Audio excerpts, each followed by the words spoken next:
7F AMK. Kita Nah, ini TV sudah saya buka dan isinya kita bisa lihat mulai dari sebelah kanan saya.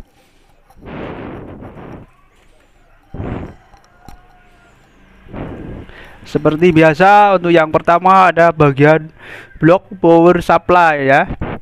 Dari sini yang PCB warna kuning, dimana pada TV ini bagian blok inverter atau driver backlight ini yang ada hitam-hitam ini, kapasitor juga, dan ini ada kabel fleksibelnya untuk tegangan backlight atau lampu backlight pencahayaannya. Ini sudah menyatu dengan PSU atau power supply. Kemudian untuk yang lain adalah bagian blok. Dalam TV ini ada yang namanya motherboard.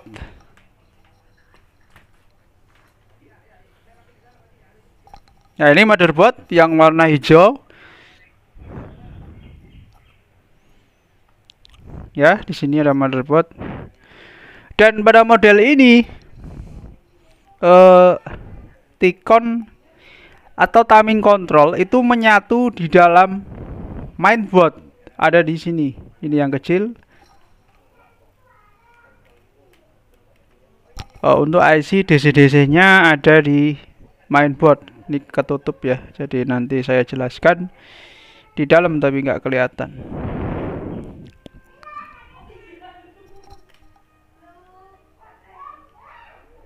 Kemudian untuk bagian yang lain, ini adalah speaker bagian R atau kanan.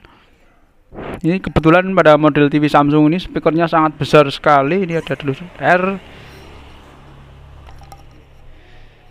ada bass dan juga lubang untuk ini bassnya. Itu twitternya kecil sekali bentuknya. Dan ada lagi ini bagian WiFi dongle atau istilahnya WiFi modul. Nah, inilah sebenarnya sebetulnya perbedaan daripada TV yang belum smart dengan TV yang sudah smart. Nah, di sini ada WiFi-nya, WiFi atau wireless receiver ya. Dan masuknya ke dalam mainboard. Kemudian yang satunya ini sama kayak tadi speaker, yaitu bagian L. Ini ada tulisannya L. Ya. Speaker L. Untuk bagian yang lain, seperti biasanya ada panel LCD. Dimana panel LCD adalah ada pada layarnya. Jadi satu layar dari sana sampai ini ya, semua ini layarnya ada di depan. Kemudian dalam bagian layar sendiri itu terdapat backlight. Nah, lampu backlight ini kebetulan pada model TV ini ada pada samping ini sampai sini, samping, dan juga samping sini sampai sini. Ini bisa ditandai dengan adanya aluminium di bawah ini, dan juga yang sini ada aluminium. Nah, di sini ada kelihatan aluminium. Jadi untuk pendingin lampu backlightnya. Terus untuk lanjutnya saya akan jelaskan satu persatu daripada fungsi masing-masing pada bagian blok ini. Yang pertama saya jelaskan adalah ini bagian power supply. Pada power supply sendiri ada beberapa blok lagi yang namanya bagian pengubah atau switching, trafo switching bagian primer. Di Di sini arus listrik 220 masuk sini, kemudian disaring atau difilter menggunakan lilitan dan deritan, kemudian dirubah menjadi ini ada sekring, yaitu pengaman, maksudnya dari tegangan. Ya, jadi tadi saya sampai sini ya, diulangi. Dari tegangan AC 220 masuk ke sekring pengaman. Sekring ini berfungsi untuk apabila di bagian beban atau rangkaian hot ini ada yang bermasalah, konslet atau arusnya berlebih karena ada komponen ini yang rusak, maka akan putus, sekring ini akan putus. Kemudian selanjutnya akan tegangan yang keluar dari sekring beserta ini dari sini, kan ada dua ya, dari sini, maka akan disearahkan oleh lilitan atau coil istilahnya, satu coil, dua coil ya di sini ya, dan juga kapasitor ini. Perlu diketahui atau bagi yang belum tahu bahwa pada setiap power supply yang menggunakan sistem switching ini ada garis putih ya, ini garis putih yang mengitari power supply atau rangkaian power supply. Nah, ini sampai dengan sana. Nah, ini putih. Kemudian masuk ke sini. Artinya ini adalah garis yang memisahkan atau membedakan antara bagian primer, yaitu sering disebut hot. Ini ada tulisannya hot.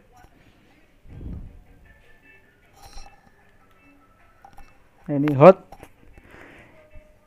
di mana jalur itu adalah jalur yang terhubung secara langsung ke arus PLN atau 220 AC ini.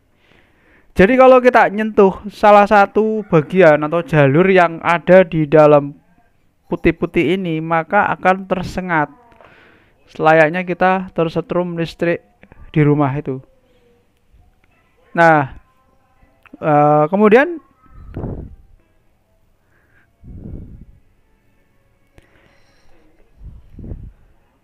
tegangan tadi ya masih ya, AC ini masih dalam bentuk AC, kemudian disearahkan oleh sebuah dioda. Ini ada dioda bridge, dioda yang sudah menjadi dalam satu kemasan. Sebenarnya dia ada 4 dioda yang dijadikan satu. Dari dioda maka akan di filter ya, ada filter ini. Maaf, sebelum difilter oleh kapasitor ini. Nah, ini kapasitor besar atau 450 volt. Dan ini ada lilitan, di mana lilitan ini adalah fungsinya untuk sebagai rangkaian PFC, power. Jadi untuk menaikkan arus tegangan sebelum dia sampai ke elko ini. Jadi dinaikkan dulu dari tegangan, misalkan tadi tegangannya 220, keluar DC jadi 300, maka akan dinaikkan menjadi 400 volt oleh lilitan ini.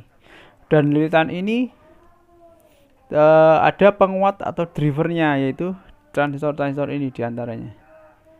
Selanjutnya dari sini keluar DC ketika power supply sudah diperintahkan on, maka di sini akan keluar tegangan plus 400 volt. Tapi kalau di standby maka akan 300, alias lilitan ini tidak bekerja. Kemudian dari tegangan 400 maka masuk ke namanya primer lilitan atau trafo switching. Nah, di sini utama atau fungsi utama daripada power supply atau PSU ini ya di sini. Tegangan yang tadi 400 volt DC dimasukkan lilitan dan diperkuat oleh ini transistor atau FET, di mana bawahnya sini ada namanya IC PWM atau transistor untuk membangkitkan osilasi atau osilator. sesuai dengan frekuensi yang dibutuhkan. Kemudian untuk menimbulkan medan magnet, dan di sini di bagian sekunder ini dikeluarkan tegangan-tegangan sesuai kebutuhan daripada TV ini. Misalkan untuk mainboard berapa, 5 volt, 12 volt dan lain-lain. Kemudian untuk driver inverter di sini menggunakan kapasitor, nilainya adalah 200 volt 22 mikro. Jadi keluarnya sekitar 150-an ke atas. Ini untuk mendrift atau menggerakkan rangkaian driver lampu backlight yang dikeluarkan oleh kabel fleksibel ini.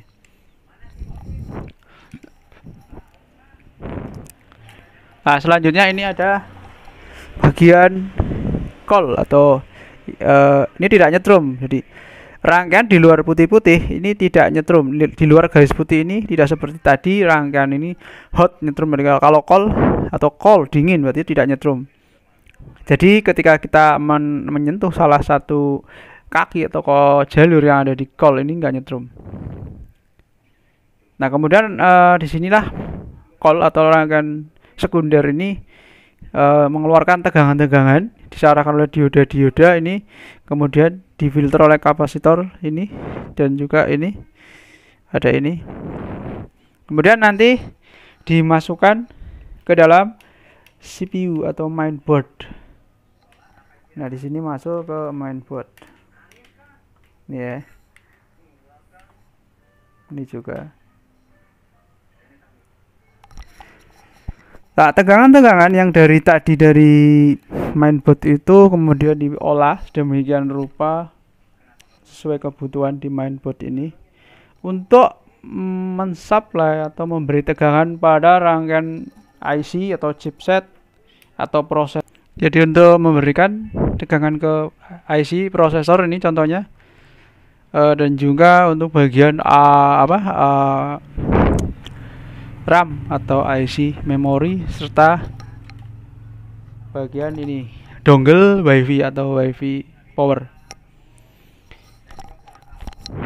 Selanjutnya maka